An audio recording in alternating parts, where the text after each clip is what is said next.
Fala galera, hoje nós vamos continuar estudando aí o nosso assunto honorários advocatícios. Dessa vez nós vamos agora para a parte 2, né, dos honorários, já que o tema ele é explorado em dois diplomas de ética profissional, que é o Estatuto, que foi o que a gente já viu na primeira parte, dos artigos 22 a 26 do Estatuto, e agora nós partiremos para a parte que é regulada dentro do Código de Ética e Disciplina, que são os artigos 48 a 54.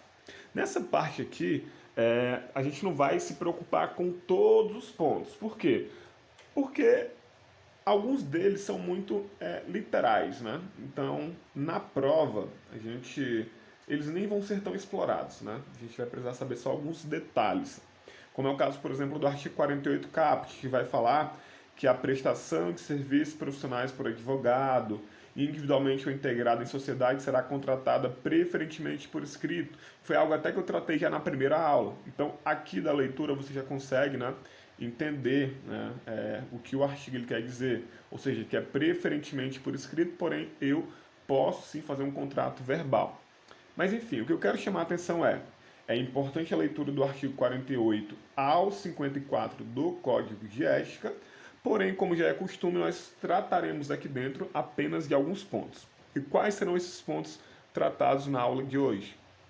Bom, antes de mais nada, o que eu tenho para falar é, quem está acompanhando a aula pelo nosso cronograma de 120 dias, sabe que na hora que abre, né, para assistir o nosso cronograma, na aba Orientações do Dia, tem uma série de orientações de o que estudar e como estudar. E quando abre no ponto 4 especificamente, tem lá, é importante você concluir o dia de estudo sabendo responder algumas perguntas, tais como. Então lá você vai ver que tem 6 perguntas importantes, como por exemplo a primeira. É possível a compensação de créditos pelo advogado, importância devido ao cliente e outras perguntas. Então, o que eu indico para vocês é foquem principalmente nessas perguntas, mas também leiam a nossa legislação, né? A legislação importante que nós colocamos para vocês, assim como a revisão diária e resolva as questões. Para quem está acompanhando aqui pelo Gabaritando Ética na OAB, né? Os pontos principais são esses, 4 pontos que nós vamos tratar aqui. Na aula compensação de créditos, a cláusula cota leaks, a questão do saque de duplicatas e emissão de fatura, e no ponto 4 nós vamos falar sobre sistema de cartão de crédito para cobrança de honorários. Só são esses 4 pontos que estão tratados, regulados, do artigo 48 a 54 do Código de Ética? Como eu já falei, não. Só que a simples leitura dos artigos 48 a 54 já vão ajudar bastante na compreensão. Mas, como esses pontos são os mais explorados em prova, nós vamos aprofundar um pouco aqui com vocês. Então, a primeira pergunta que surge é possível a compensação de créditos pelo advogado de importância devida ao cliente? E aí a resposta está lá no artigo 48, parágrafo 2º do Código de Ética, que vai nos dizer o seguinte, acompanha comigo aqui na tela, ó, que a compensação de créditos pelo advogado de importâncias devidas ao cliente somente será admissível quando o contrato de prestação de serviços autorizar ou quando houver autorização especial do cliente para esse fim por este firmada. Então a primeira coisa que eu tenho que saber é, sim, é possível compensar crédito. A segunda coisa é, eu tenho que entender o que é a compensação de créditos. Vamos supor aqui, num exemplo, que o advogado A, esse é um exemplo, o advogado A, ele tem uma dívida com o cliente dele já. E essa dívida é de R$1.000. O cliente B, quando for pagar, estipular, por exemplo, o honorário no valor de R$1.000, pode compensar, porque como ele já, né, tinha um crédito recebido do advogado, seria de 1.000, compensa os créditos, ele não precisa pagar, tá bom? Outro exemplo, vamos supor que o advogado estivesse devendo R$400, e aí os honorários fossem aí de R$1.000. Então, quando eu for compensar os créditos, o valor final a ser devido pelo cliente em honorário seria R$600. É basicamente isso. Agora, o que é que o artigo ele continua dizendo? Né? O dispositivo ele diz que é possível, só que o contrato de prestação de serviços tem que autorizar ou deve haver uma autorização especial do cliente para esse fim, para que possa ser possível a compensação de créditos. Fique atento a isso aí, né, para que você não perca questões sobre esse tema na sua prova. E agora nós vamos tratar do nosso ponto 2, que é a chamada cláusula cota leaks. A cláusula cota leaks está ligada aos honorários contratuais. Ela é uma cláusula do contrato de honorários, em que ela vem dizer, ela estipula o quê? Que os honorários eles serão fixados com base na vantagem financeira obtida pelo cliente em um processo judicial, né? É uma causa de sucesso, uma cláusula de êxito, né? Como assim, João? É como se dissesse que o advogado ele só vai receber, né, se o cliente dele ganhar. Por quê? Como se no primeiro momento ele entrasse, né, não recebesse nada para entrar com o processo, e aí, se houver êxito, ele vai receber com base na vantagem que foi obtida. É um caso muito comum dentro do direito do trabalho, dentro do direito previdenciário.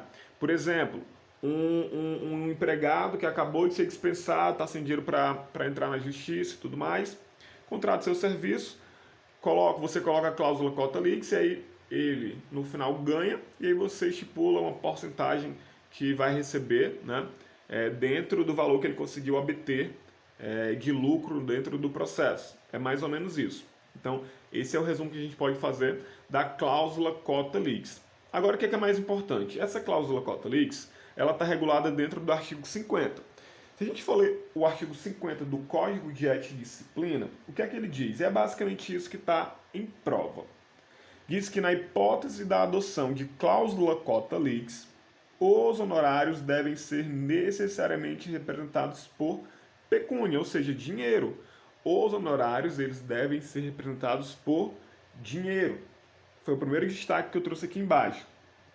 Segundo, e quando acrescidos dos honorários da sucumbência, vocês perceberam que eu falei que a cláusula cota leaks está ligada aos honorários contratuais. Por isso que quando for acrescido dos de sucumbência, não podem ser superiores às vantagens advindas a favor do cliente. Ou seja, quando eu juntar esse percentual da cláusula cota leaks com aquilo que o advogado ganhou de sucumbência, não pode ser maior do que o próprio cliente ganhou na causa, né, no final. Então anotem isso aí também. Não podem ser superiores às vantagens advindas a favor do cliente. No parágrafo 1º, o artigo ele diz assim, ó, a participação do advogado em bens particulares do cliente só é admitida em caráter excepcional quando esse comprovadamente não tiver condições pecuniárias, né, em dinheiro, de satisfazer o débito de honorários e ajustar com seu patrono, em instrumento contratual, tal forma de pagamento. Por fim, o parágrafo 2º diz que quando o objeto do serviço jurídico versar sobre prestações vencidas e vincendas, ou seja, ainda vão vencer, os honorários advocatícios poderão incidir sobre o valor de umas e outras, atendidos os requisitos da moderação e da razoabilidade. Em resumo, o que eu quero que vocês entendam aqui, especificamente da cláusula cota leaks, é o que é a cláusula cota leaks, né? Que é quando eu vou, dentro dos honorários contratuais, colocar uma cláusula que vai estipular que esses honorários eles serão fixados com base na vantagem financeira que vai ser obtida pelo cliente em um processo judicial, que eles necessariamente devem ser representados por pecúnia, ou seja, dinheiro, e que, quando acrescidos dos honorários de sucumbência, não podem ser superiores às vantagens advindas a favor do cliente. Isso aqui é o mais importante. E façam a leitura do parágrafo 1º e do parágrafo 2º do artigo 50. É isso aqui que vocês têm que saber para gabaritar, para conseguir pontuar numa questão de prova, né? Não precisa saber coisas mirabolantes, é isso aqui que vai garantir um ponto para vocês. Saber, por exemplo, como que funciona na prática essa cláusula cota leaks, como eu elaboro uma cláusula cota leaks, isso é para prática, isso é para depois que você tiver com a sua carteira, tá bom? Entenda, uma coisa é a teoria, outra coisa é a prática. Na prova, o que vai contar é a teoria, e a teoria ela está aqui, na legislação, na doutrina e na jurisprudência. É isso aqui que a FGV, que a OAB, que a banca que elaborar a prova vai querer saber de você, tá bom? Então, para praticar, eu trouxe aqui uma questão para você entender como é cobrado na prova. Essa questão aqui falava o seguinte, ó, Caio procurou o advogado Rodrigo para que este ajuizasse em favor do primeiro determinada demanda judicial. Rodrigo, interessado no patrocínio da causa, celebrou com Caio contrato de prestação de serviços advocatícios com a adoção de cláusula cota lex.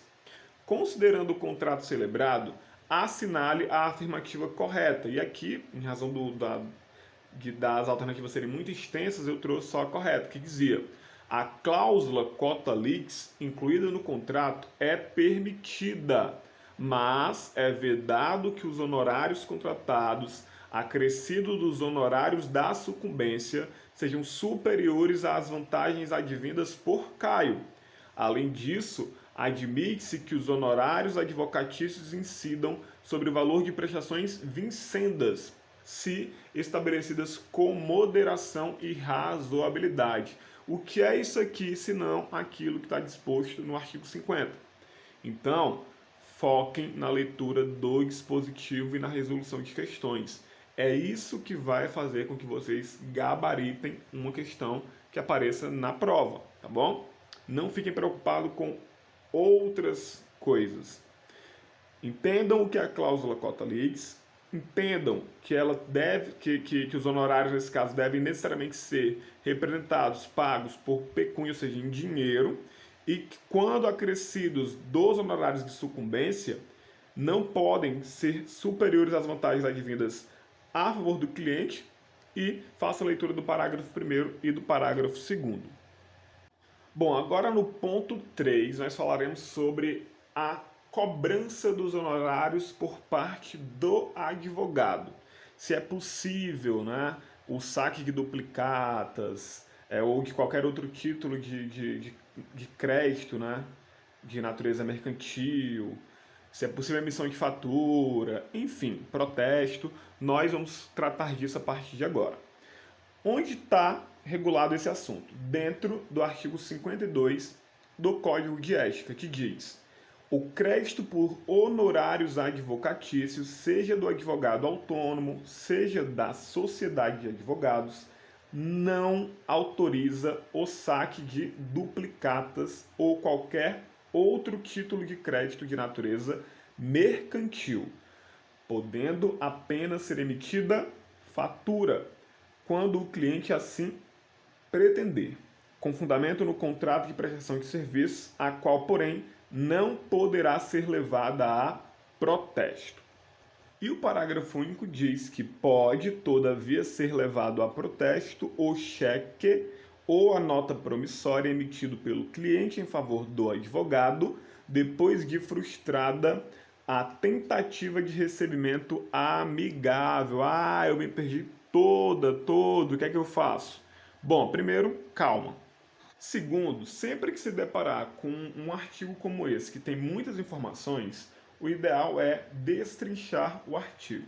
Porque na hora da prova, num artigo como esse, eles não querem que vocês entendam o que é uma duplicata, o que é uma letra de câmbio, até porque isso aí é assunto lá do direito empresarial. E convenhamos, quem gosta de direito empresarial, né? Se alguém aqui que está me escutando nesse momento gostar, enfim, é um entre tantos. Então, eles não querem que vocês entendam o que é isso, o que é aquilo. Eles querem que vocês saibam identificar o que é possível ou o que não é possível. Por isso que o que eu quero que vocês entendam é o que está aqui nesse quadro. O que eu quero que vocês entendam é que não pode emitir e levar a protesto o crédito por honorários advocatícios em duplicata e letra de câmbio. E a fatura, ou seja, aquele extrato onde a gente mostra tudo, né, que está devido e tudo mais, pode emitir, mas não pode levar essa fatura a protesto. Agora, o que é que pode emitir e levar a protesto? O cheque e nota promissória emitida pelo cliente em favor do advogado. E digo mais, né? Tem que concluir aí, só acrescentar o que está no parágrafo único, depois de frustrada a tentativa de recebimento amigável. Então, o que eu quero que vocês saibam do artigo 52 para título de prova, né, para questões de prova, é o que está aqui. O que não pode emitir e levar a protesto, o que está aí relacionado à fatura e o que pode emitir e levar a protesto. É isso aqui que vai servir para que você consiga aí gabaritar questões em prova. Olha aqui um exemplo, né, de uma questão. Certa sociedade de advogados, de acordo com a vontade do cliente, emitiu fatura com fundamento no contrato de prestação de serviços advocatícios. Em seguida, promoveu o saque de duplicatas quanto ao crédito pelos honorários advocatícios. Então traz um caso aqui. O que é que ele quer saber de você? O que é que o enunciado, a questão quer saber de você? Aí ele diz, considerando o caso narrado, assinale a afirmativa correta. Quer saber aqui o que pode e o que não pode. E aí eu trouxe também só a alternativa correta, porque as outras também eram muito grandes, muito extensas. E diz aqui, ó, é autorizada a emissão de fatura, lembra que eu trouxe para vocês naquele quadro? É possível a emissão de fatura, com fundamento no contrato de prestação de serviço, se assim pretender o cliente, sendo vedado que seja levado a protesto, porque pode emitir fatura, mas não pode levar a protesto. Ademais, não é permitido o saque de duplicatas quanto ao crédito pelos honorários advocatícios. E aqui, dando sequência para finalizar, né, o nosso ponto 4, que é o sistema de cartão de crédito para cobrança de honorários advocatícios. Onde está regulado? Lá no nosso artigo 53 do Código de Ética, que fala: é lícito ao advogado ou à sociedade de advogados empregar para o recebimento de honorários sistema de cartão de crédito, mediante credenciamento junto à empresa operadora do ramo. E a atenção que eu coloquei é o parágrafo único do artigo 53, que fala: eventuais ajustes com a empresa operadora que impliquem pagamento antecipado não afetarão a responsabilidade do advogado perante o cliente em caso de rescisão do contrato de prestação de serviço, devendo ser observadas as disposições deste quanto à hipótese. Daqui o mais importante é saber que sim, é lícito, é possível a cobrança de honorários por meio de sistema aí de cartão de crédito. É possível, inclusive, por meio de boleto bancário, quanto mais por meio de cartão de crédito. Mediante o quê? Mediante o credenciamento junto à empresa que é operadora aí do cartão, ok? E observem a atenção, ela é muito importante. Vamos resolver uma questão aqui para finalizar, né, para a gente entender como pode aparecer na questão, na prova. Bom, essa questão aqui ela vai tratar tanto do ponto 1, tá bom? Que a gente falou sobre a compensação de créditos, quanto a esse último ponto, ponto 4, é a cobrança por meio de cartão de crédito. Percebam uma coisa, as questões sobre esses pontos aqui costumam indagar, né, costumam perguntar para você se é possível ou não, né, por exemplo, a compensação, se é possível ou não a cobrança por meio de cartão de crédito, se é possível ou não o protesto, tá bom? Se é possível ou não a emissão de fatura e por aí vai. E aqui dizia assim: o advogado Stefano, buscando facilitar a satisfação de honorários advocatícios contratuais a que fará jus, estuda tomar duas providências. De um lado, tenciona incluir expressamente no contrato de prestação de seus serviços, com concordância do cliente, a autorização para que se dê compensação de créditos pelo advogado de importâncias devidas ao cliente. De outro, pretende passar a empregar para o recebimento de honorários sistema de cartão de crédito, mediante credenciamento junto a uma operadora. Tendo em vista as medidas pretendidas pelo advogado e as disposições do Código de Ética e Disciplina da OAB, assinale a afirmativa correta. Eu trouxe duas alternativas aqui, uma incorreta e a correta. Por quê? Porque as duas elas são contraditórias. A primeira, que é a de cima que não está em negrito, ela dizia que não é permitida a compensação de créditos pelo advogado de importâncias devidas ao cliente, sendo vedada a inclusão de cláusula nesse sentido no contrato de prestação de serviços. De igual maneira, não é admitido o emprego de sistema de cartões de crédito para recebimento de honorários, mediante credenciamento junto à operadora de tal ramo. Errado, é justamente o contrário. E qual é a resposta? É o que está embaixo. É admitida a compensação de créditos pelo advogado, de importâncias devidas ao cliente, se houver autorização para tanto no contrato de prestação de serviço. Também é permitido o emprego de sistema de cartão de crédito, de cartões de crédito para recebimento de honorários, mediante credenciamento junto a operadoras de tal ramo. Então é só para provar. O que eles querem saber de vocês na prova é se vocês sabem se pode ou se não pode. Se pode compensar e como e quando pode compensar. Se pode utilizar o sistema de cartão de crédito e como pode ser utilizado. Se pode emitir fatura, se pode levar ela a protesto, se pode cobrar por meio de duplicata, se pode levar a protesto, enfim. Não queiram se desesperar. Eu sei que quando a gente se depara com uma questão muito extensa, bate um medo, bate um receio, é óbvio, é normal, é natural, porque a gente está ali numa questão, numa prova com várias questões extensas que valem ali o nosso futuro, né? Porque valem a nossa carteirinha da OAB e muitos de vocês querem a carteirinha para de fato já iniciar a advocacia, outros querem para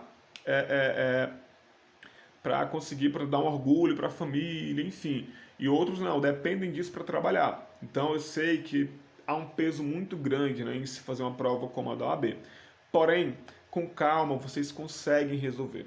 Agora, para ter a calma necessária no dia da prova, vocês precisam trabalhar bem durante os dias que antecedem. E como eu trabalho bem?